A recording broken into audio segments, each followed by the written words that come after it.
Hola, sed bienvenidos a mi canal El Rincón del Tejo. Yo soy Carlos y en este caso voy a hablar acerca de ciertas analogías. Ya sabéis, como es arriba es abajo y como es adentro es afuera, ¿de acuerdo? En estas analogías pues hablaré acerca de cómo las plantas y los árboles se relacionan entre sí para compartir información, incluso nutrientes, a través de la red micelar, y cómo la mentalidad de rebaño, que puede ser muy buena para ciertos animales, es la condena de otros animales. ¿De acuerdo? Primero vamos a comenzar por la mentalidad de rebaño. Hemos de tener en cuenta que si bien la mentalidad de rebaño va muy bien a unos animales, como por ejemplo, de alguna manera podría entenderse que los pájaros y los peces utilizan esa mentalidad cuando van en banco o van en agrupación, ¿de acuerdo? En el caso de los pájaros, un leve movimiento de un pájaro que, por ejemplo, ha sido acosado por un águila, hace que sus compañeros perciban ese indicio de virar levemente para que toda la formación de pájaros adopte una maniobra evasiva, de forma que, actuando como un único individuo, esa amalgama de pájaros retuerce la forma de esa formación de vuelo, y de esa manera digamos que es capaz de generar huecos, agujeros, túneles por donde el águila intenta atacar, pero cada vez que lanza un ataque se crea un hueco, un agujero. Y debido a que todas las aves actúan como una sola, ese águila pierde de vista el pájaro sobre el cual lanzó el ataque y le resulta más difícil lanzar un ataque contra un individuo concreto, ¿de acuerdo? De manera que el vuelo en formación es una estrategia de supervivencia en la que estos pájaros colaboran para un fin común y les va muy bien, ¿de acuerdo? En el caso de los bancos de peces, pues bueno, a los bancos de peces les va fantástico también, porque como nadan en banco, cada vez que un depredador se acerca, pues de la misma manera el leve movimiento de un pececillo que se siente acosado por un depredador, pues hace que los peces de al lado detecten ese movimiento y actúen en consonancia, de forma que ese banco de peces genera agujeros, genera túneles, genera oquedades, y debido a ello, pues el depredador resulta confundido, ya que pierde de vista el pez sobre el cual estaba lanzando el ataque, y al no poder centrar un objetivo único, pues le resulta más difícil atacar, ¿de acuerdo? Entonces, esa mentalidad de rebaño le va muy bien a ciertos animales. Pero, ¿qué pasa cuando se trata de ovejas en un rebaño? Pues que simplemente la mentalidad de rebaño es algo nefasto. Como las ovejas quieren permanecer juntas pase lo que pase, es muy fácil pastorearlas. Es muy fácil que un perro pastor las agrupe, porque claro, ninguna oveja quiere irse por su cuenta, quiere pertenecer a ese rebaño. Y debido a esa forma de actuar por parte del rebaño de ovejas, pues son fácilmente pastoreadas, son fácilmente utilizadas, pues para carne, para lana, para lo que sea, pero son utilizadas, ¿de acuerdo? Entonces, digamos que la mentalidad de rebaño viene muy bien siempre y cuando no haya un poder por encima de ese rebaño, siempre y cuando no haya un pastor pastoreando ese rebaño, ¿de acuerdo?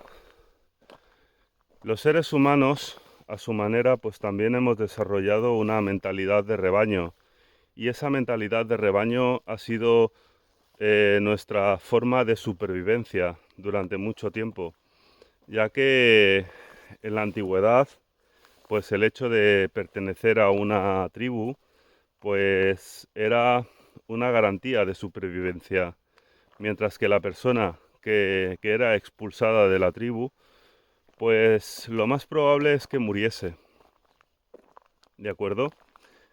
Entonces, el problema vino cuando ciertas personas, ciertos poderes oscuros, pretendió eh, adueñarse de los rebaños de personas. Ahí realmente vino el verdadero problema. Y claro, hemos de entender que siempre que hay muchas personas que se juntan en un rebaño para hacer algo, siempre va a haber un pastor. Hemos de tener en cuenta que, al igual que las ovejas quieren permanecer unidas, esa unión es la que les condena, ya que son fácilmente manejables. Con las personas pasa exactamente igual. Y cada vez que muchas personas quieren juntarse bajo una religión, sea de las nuevas o sea de las viejas, da igual, una ideología como por ejemplo la nueva era o lo que sea, hemos de tener en cuenta que cada vez que las personas se juntan bajo un dogma, sea del tipo que sea, vamos a ser pastoreados siempre. Realmente no va a haber ninguna libertad y ese dogma simplemente se va a adaptar para responder a las expectativas del sistema. El sistema tiene ciertas expectativas sobre los seres humanos y debido a ello, pues va a manipular cualquier religión que se vaya a poner de moda precisamente para eh, potenciar, para potenciar esa mentalidad de rebaño, ¿de acuerdo? De forma que una persona que es un buscador espiritual individual no puede ser atrapado por ningún rebaño. Esa persona va a buscar en los orígenes para encontrar el agua pura, el agua que brota de la roca. Mientras que las personas que siguen una ideología, por lo general, pues van a beber de un abrevadero, como un rebaño de ovejas. Y cuando beben de un abrevadero, pues hemos de tener en cuenta que en el abrevadero de un rebaño de ovejas, pues hay medicamentos, hay un montón de cuestiones, cloro y otro tipo de cosas. Entonces, lo que uno ha de hacer es intentar salir del rebaño y ser él su propio maestro, porque cada uno lleva su maestro interno y ese es el que realmente te va a guiar a lo largo de toda tu vida y va a hacer que tu búsqueda sea fructífera e individual. Por el contrario, si decides adoptar un dogma, has de saber que los dogmas por lo general tienen algo en común, y ese algo en común es el buenismo, ¿de acuerdo? El buenismo interesa al sistema, porque cada vez que uno se enfoca en el buenismo, deja de lado el equilibrio entre el bien y el mal. Y el equilibrio entre el bien y el mal es básico, es esencial. Es decir, ¿cómo pretendes actuar en base al espejo si no estás en equilibrio? Porque es que si no estás en equilibrio puedes caer en cualquiera de los dos excesos que se pueden dar. Un exceso de bondad te lleva a la sumisión y a verte a ti mismo como culpable de todo, mientras que un exceso de oscuridad te lleva al ego, y estando en el ego, pues siempre vas a creer que tú eres la persona buena y que la otra persona es la mala, ¿de acuerdo? Entonces ahí hace falta el equilibrio entre el bien y el mal. Cuando estás, por ejemplo, en un conflicto, pues no sé, quizás de tipo laboral, pues también necesitarás ese equilibrio entre el bien y el mal, entre el mal para plantar cara al agresor y el bien para poder discernir qué parte de responsabilidad tienes tú en el conflicto, ¿de acuerdo? De lo contrario, es que estarás cegado. O bien te humillarás a ti mismo, o bien serás excesivo cuando intentes hacer justicia, porque no te darás cuenta de que tú mismo estás siendo el problema, ¿de acuerdo? El equilibrio entre el bien y el mal es absolutamente necesario. Incluso cuando tú te enfocas en el buenismo, lo que sucede es que todo aquello que no encaje con la bondad, lo rechazas, te lo ocultas a ti mismo, porque no se corresponde con aquello que quieres ver en tu persona. Por el contrario, si tú te basas en el equilibrio, al no posicionarte como una buena persona ni como una mala persona, nada queda oculto de aquello que tú haces, de aquello que tú sientes, ¿de acuerdo? En estas cosas y en otras, en muchísimas más, el equilibrio es algo totalmente necesario, ¿de acuerdo? El equilibrio remite al individuo. Cada vez que tú estás en equilibrio, digamos que tú te conviertes en una semilla. Ahí dentro de ti lo tienes todo lo necesario para ser tú mismo. Tienes el bien y tienes el mal. Según la circunstancia, pues puedes actuar en base al bien, pues para defender a una persona que es inocente, o puedes actuar en base al lado oscuro para defenderte de la persona que te está dañando y no necesitar nada externo, porque si tú eres capaz de vivir en ese equilibrio, vas a saber poner los límites ahí donde se genere una transgresión hacia tu persona. De manera que en el momento que pongas un límite va a ser algo muy sutil.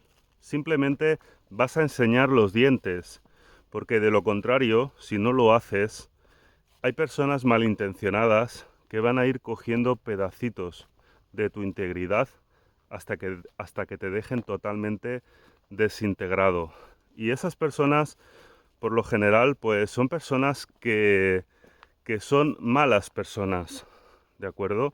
Y ahí ya da igual que, oh, pobrecitos, que esas personas pues viven en la oscuridad, ¿vale? De acuerdo, viven en la oscuridad, no voy a decir que no, pero si no se le pone límites a las personas que hacen daño, realmente el mal se extenderá por el mundo como una peste, ¿de acuerdo? Entonces es necesario poner límites a las personas malintencionadas, uno, para que a ti no te degraden, y dos, para que esas personas vean que no pueden ejercer su poder sobre otras personas y de esa manera cambien su actitud. Porque es malo el que puede ser malo. Al que no le dejan ser malo, no es malo. ¿De acuerdo? Entonces todas estas chorradas que se venden desde la nueva era son aspectos verdaderamente tóxicos. Sobre todo porque hay personas que lo están pasando muy mal, personas que incluso han cambiado de trabajo en muchas ocasiones porque no pueden soportar el tormento que viven en sus puestos de trabajo y cambian de trabajo cada 2 por 3. Pero claro, si no cambian ellos, realmente van a perder muchos puestos de trabajo y la vida a día de hoy no está como para dejar un puesto de trabajo en el que a lo mejor pues estás más o menos bien. y te da pues para tener una vida digna, ¿de acuerdo? En mi chat pues he conocido a más de una persona que ha vivido esa circunstancia y considero que una persona ha de tener ese equilibrio entre el bien y el mal, porque la persona que es buenista al extremo de ser débil, otras personas perciben esa debilidad en su ser, con lo cual es un imán para los acosadores. Pero si una persona está en equilibrio y tiene el lado oscuro balanceado con el lado luminoso, esa persona es más firme. Se le nota en el lenguaje corporal que es más firme. Se le nota en su mirada que es más firme. Y esa persona no va a atraer a los acosadores. Otro aspecto que también remite mucho a la mentalidad de rebaño por parte del ser humano es el hecho de buscar un rebaño en base al buenismo. Es decir, en base al buenismo, uno quiere cambiar el mundo y empezar a amalgamar a todo el mundo en un rebaño muy grande para luchar contra el sistema, pero basándose en la religión que el sistema está preparando, que es la nueva era, porque la nueva era, digamos que tiene una base budista, pero está amalgamando todas las religiones del mundo, todas las creencias del mundo, y es porque la nueva era va a ser la religión que se va a establecer a nivel mundial, con toda seguridad. Entonces, cuando las personas intentan amalgamar a otras personas en un rebaño en base a una creencia que se ha establecido a nivel mundial, ¿no veis el problema? ¿No veis el problema? Que se utilice una creencia puesta de moda por el sistema para luchar contra el sistema con las creencias y las herramientas del sistema, amalgamando a todas esas personas en un rebaño. Realmente, al meter a tantas personas en un rebaño, nos volvemos mucho más vulnerables a la manipulación, ¿de acuerdo? Entonces es importante escapar de los rebaños. Uno no puede ser una ovejita blanca y sumisa, sino que más bien tiene que ser la oveja negra. Y si leéis acerca de la oveja negra, ¿qué es lo que se dice acerca de la oveja negra? La oveja negra es la que renuncia a todo, la que se aparta, la que ya rechaza todo este hartazgo de sociedad. Adicionalmente, desde estas creencias que ha impuesto el sistema, pues se habla mucho de que uno tiene que vibrar a muy alta frecuencia, que uno tiene que estar siempre emocionado en base al amor, en base a todas estas emociones positivas y todo esto. ¿Y a dónde lleva todo eso? Pues debemos de tener en cuenta que cada estado de ánimo ha de reflejar lo que esa persona está haciendo en ese momento. Uno no puede estar emocionado, sintiendo amor, sintiendo alegría, cuando está, por ejemplo, paseando por la montaña.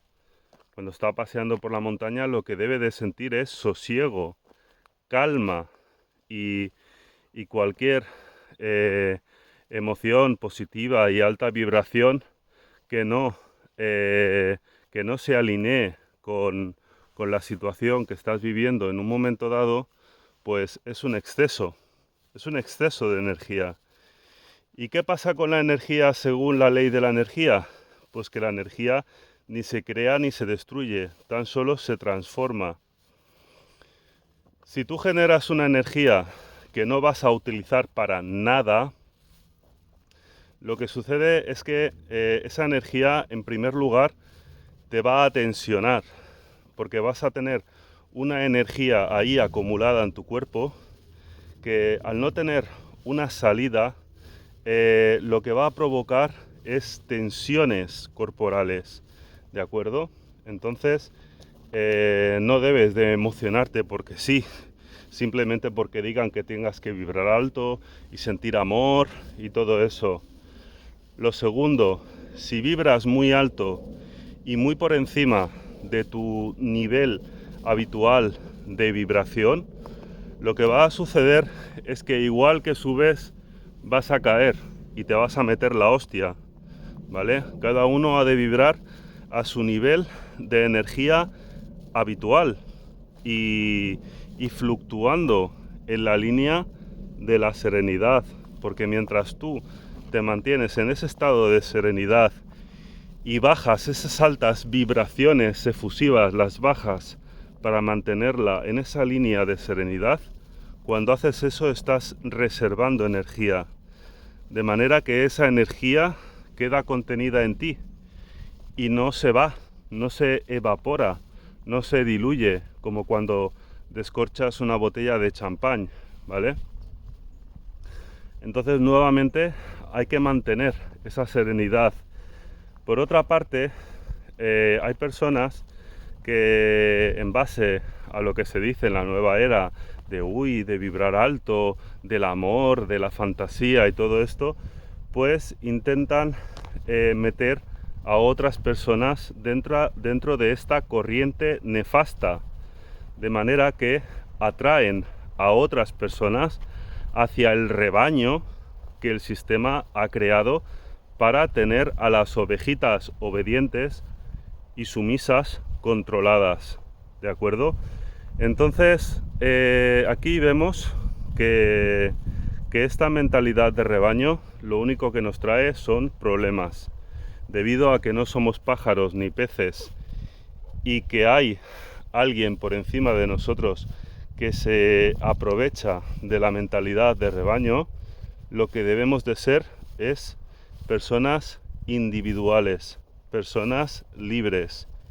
Ahora que lo pienso, incluso los peces también salen perjudicados, porque al ir en bancos de peces son fácilmente atrapados en grandes cantidades por parte de las redes de pesca, ¿de acuerdo?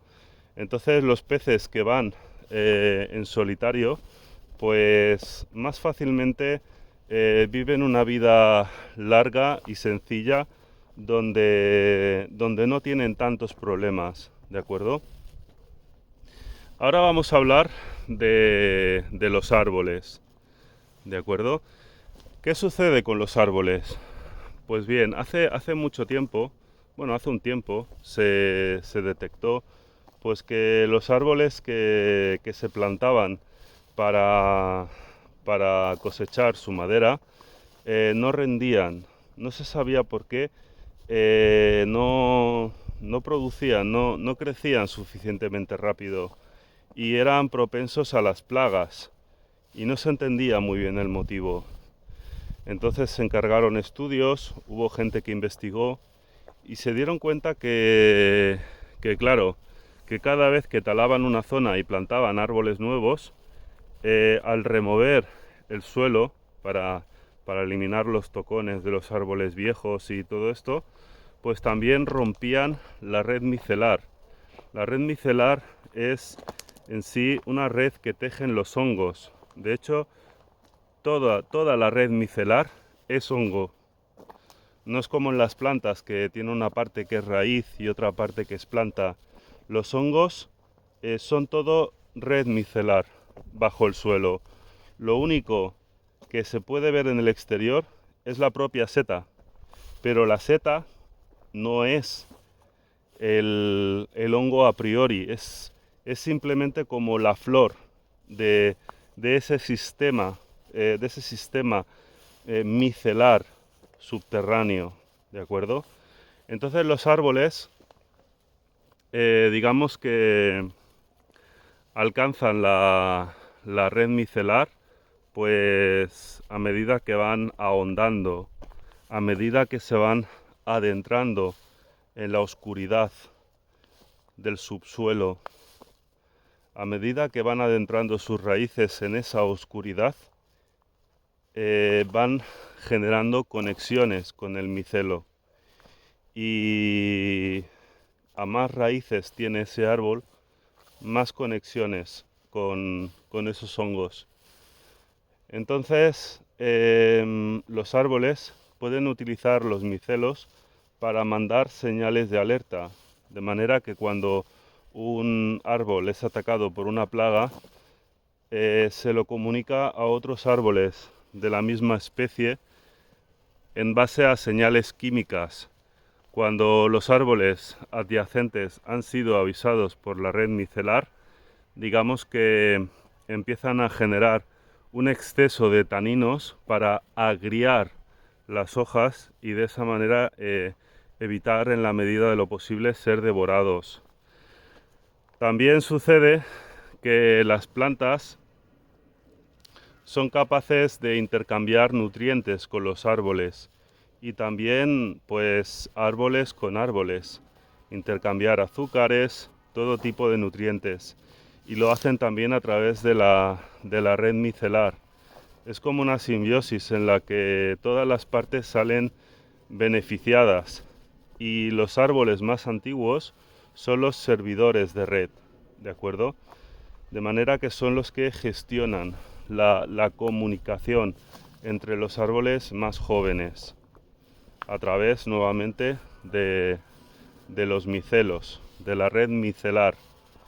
Entonces, si hacemos una analogía del tipo como es arriba es abajo y como es adentro es afuera, digamos que la red micelar para el árbol sería alcanzar el uno, alcanzar la unidad, alcanzar el subconsciente colectivo, ver cómo un árbol es capaz de comunicar a todos los árboles de la zona que está siendo atacado por una plaga, y todos los árboles reaccionan al unísono para que cuando esa plaga se dirija hacia ellos no poder ser atacados.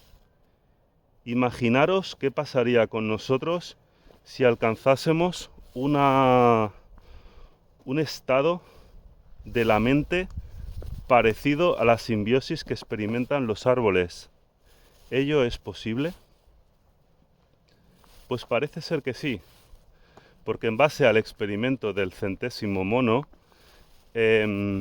digamos que unos científicos japoneses empezaron a alimentar una comunidad de monos con camotes, que es como una hortaliza, como un tubérculo, y le arrojaban esos camotes a la arena de la playa.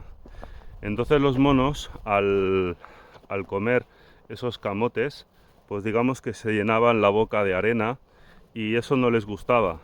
Entonces los monos más jóvenes aprendieron a lavar los camotes en el mar y luego comérselos ya limpios.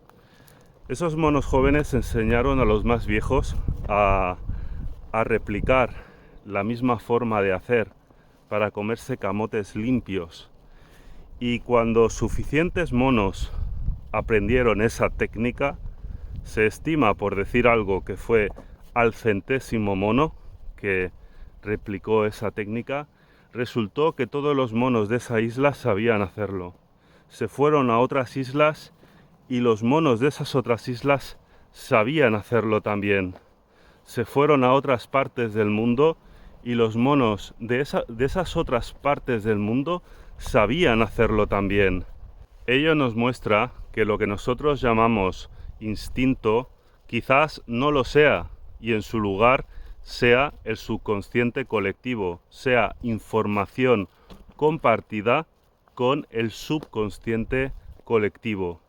Pero claro, para ello es necesario que todos los individuos de esa especie tengan una conexión a algo para poder compartir esa información con todos los individuos de su especie. Ese algo, en el caso de los árboles, es la red micelar. En nuestro caso, pues es una conexión que establecemos a través de nuestro subconsciente, con, no sé, el uno, con una red una red a la que estamos conectados todos. Ya se ha visto que los árboles están conectados a una red y como es arriba es abajo, nosotros quizás también estemos conectados a esa red.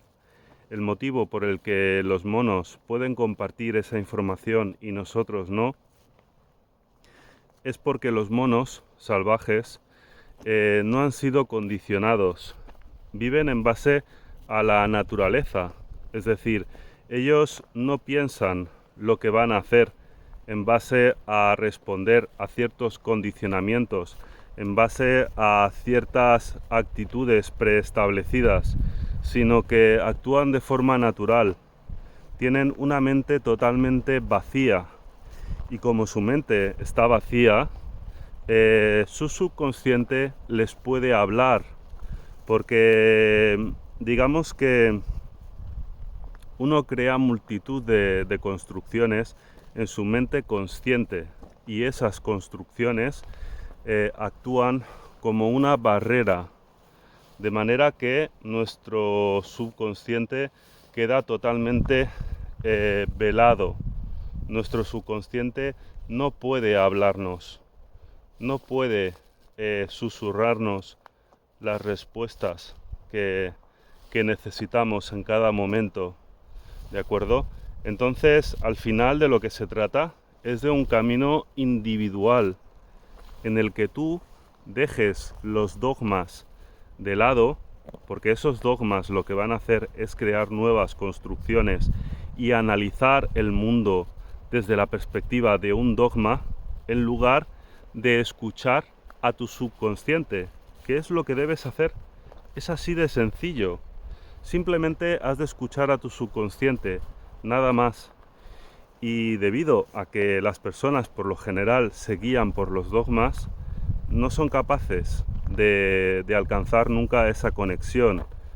Muchas personas creen que están muy avanzados en la espiritualidad, pero realmente solo se están recreando en ideas que no comprenden, porque cualquier dogma que tú leas, pudiendo ser real o no, hasta que no llegue el punto en el que tú puedas experimentarlo, será siempre falso.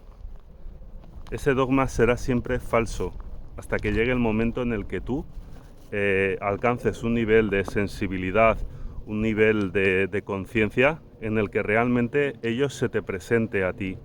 Pero si tú idealizas con la mente algo que todavía no has podido sentir con el corazón, realmente eso jamás se te va a presentar. Y vas a creer que ya se te ha presentado. Vas a creer que estás muy avanzado en la espiritualidad, cuando en verdad, en lugar de avanzar, estás retrocediendo, ya que estás llenando tu mente de condicionamientos. Y ahí donde la mente piensa, la mente es incapaz de dejar que el corazón se exprese, porque la mente es muy ruidosa en sus pensamientos, mientras que el corazón es muy sigiloso, habla susurrando a través de sensaciones certeras. Y esas sensaciones certeras tan solo se pueden manifestar en una mente en calma, en una mente que no hable, ¿de acuerdo? Al respecto de lo que estoy diciendo, Lao Tse dijo en su día: la persona intelectual cada día intenta aprender algo nuevo, mientras que el sabio cada día intenta olvidar algo nuevo. El sabio no intenta aprender, intenta olvidar, porque el conocimiento que le interesa no es el que ha adquirido de su exterior, sino que el conocimiento que le interesa es el que puede obtener de su interior. Y si tienes demasiados conocimientos preestablecidos en tu mente, esos conocimientos van a actuar como unas gafas con las lentes rotas, que te van a entregar una visión distorsionada de la vida. Van a impedir que la vida actúe como la gran maestra que es, ya que al no querer ver la vida tal y como es, sino que la quieres ver en base a los dogmas, la vida no podrá enseñarte. Porque, por ejemplo, se habla mucho del karma, ¿no? Que el karma castiga al malo, pero si tú eres un buen observador, te darás cuenta de que hay también un karma oscuro que castiga al que es excesivamente bueno. Si no, no habría personas buenas que lo pasan tan mal. Las personas buenas vivirían en una situación de paz, de gloria, de fantasía tremendas. Y no es así. Las personas buenas por lo general sufren mucho también. Y cuando una persona buena sufre, realmente no es feliz. No es feliz ni la persona buena que sufre por ser demasiado bueno, ni la persona mala que se recrea en sus propias maldades. No es feliz ni uno ni el otro. Es feliz nuevamente el que vive en equilibrio. Pero aquí vemos la imposibilidad de alcanzar el equilibrio o cualquier conocimiento profundo cuando los dogmas se interponen en la forma de sentir del individuo. Realmente cualquier dogma es un condicionamiento que te impide experimentar la vida como la deberías de experimentar.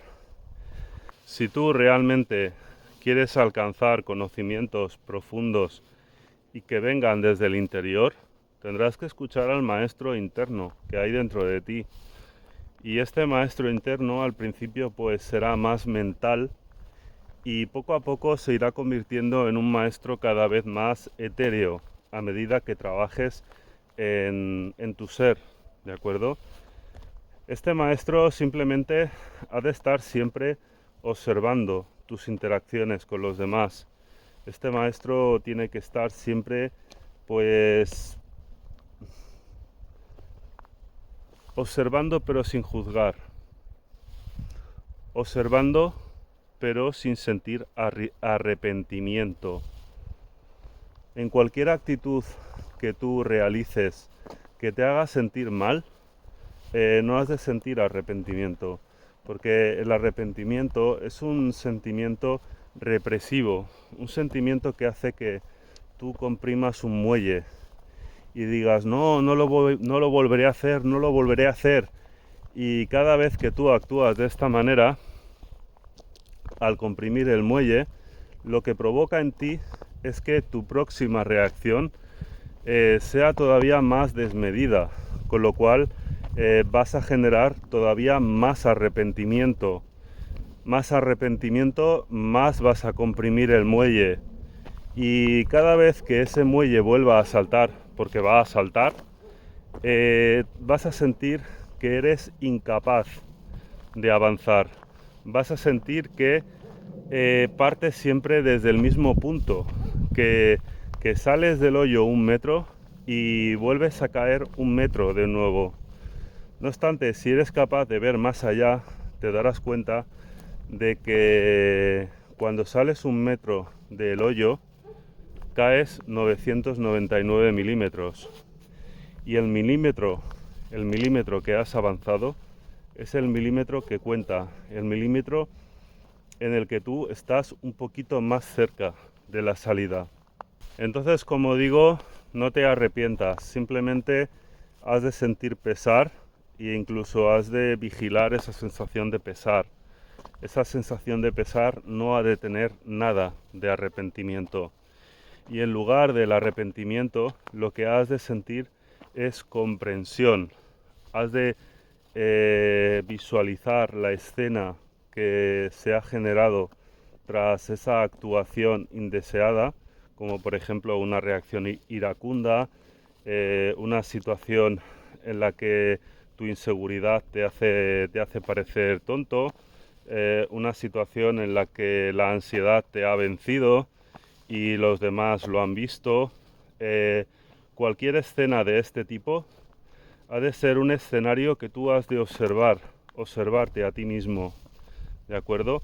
Y en base a la observación, pues incluso puedes llegar a entender que cada vez que se da una situación de este tipo, siempre hay una parte que es la que sale de forma natural de tu ser y hay otra parte de ti que es la que tú añades porque te dejas llevar por la corriente principal, por aquello que emergió desde lo más profundo de ti. Si eres capaz de ver esas dos corrientes, la corriente principal, que es la que sale de forma natural, y al mismo tiempo ver la corriente secundaria, que es aquella que tú añades porque te dejas llevar por la situación, si eres capaz de verlas y de diferenciarlas, puedes dejar que la corriente principal se exprese, pero no dejarte llevar por esa situación, de manera que no vas a evitar que ciertas circunstancias desagradables acontezcan, pero sí que vas a estar observante para saber qué ha sucedido cuando no has sido capaz de controlar, de tomar el control sobre la situación. ¿De acuerdo? Siempre puedes dejar que ciertas actitudes que no deseas en ti se den cuando, por ejemplo, estés en soledad y te enfades porque algo sale mal y entonces sueltes unos tacos, o cada vez que algo falla pero que no implica a terceras personas, pues sueltes unos tacos. Y ahí cuando dices cualquier cosa de este tipo, como ya está bien, o sueltas cualquier taco, ¿no? Cada vez que se da esta circunstancia, alivias un poquitín la presión que hay dentro de ti, alivias la presión del muelle, para que de esta manera no haya tanta presión dentro de ti y no estalles frente a otra persona o no se reproduzcan pues ciertas actitudes que no deseas que se reproduzcan cuando estés frente a otras personas, ¿de acuerdo?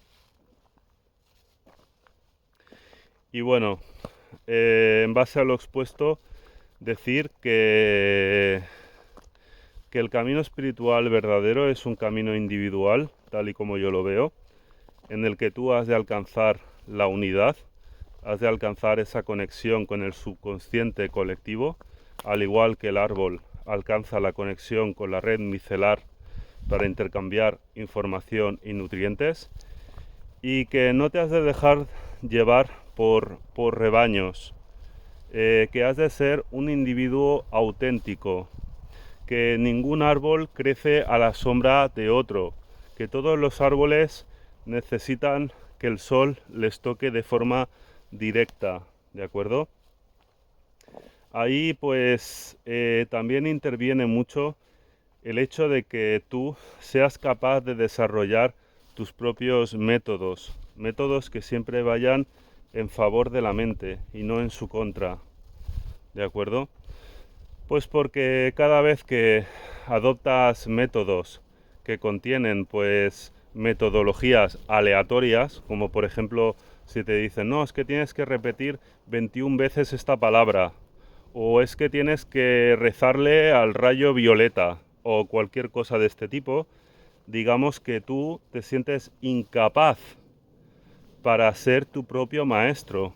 Porque claro, ¿cómo vas a ser tu propio maestro si te tienes que remitir a fantasías aleatorias que son imposible, que es imposible que tú hayas podido deducir de forma natural? Ahí realmente te estás perdiendo a ti mismo, porque dejas de volcar, de verter la responsabilidad sobre ti mismo y buscas algo externo a ti. Y en ese buscar algo externo a ti te sientes incapaz. Así que mi consejo es que no adoptes métodos aleatorios, métodos random, que son imposibles de intuir por una persona que simplemente busca en su interior. Y bueno, hasta aquí con este vídeo. Si queréis os podéis suscribir a mi canal de Telegram, El Rincón del Tejo, Espiritualidad y Autoconocimiento. podéis compartir este vídeo con otras personas que creáis que les puede ser de ayuda. Os agradecería que me dieseis un like, ya que mis haters amablemente siempre se acuerdan de darme un dislike, ¿eh? Y que además pues me pongáis un comentario, que ya sabéis que vuestros comentarios me dan muchos ánimos para seguir con este proyecto. Y sin más, un abrazo y mucha salud. Hasta la próxima.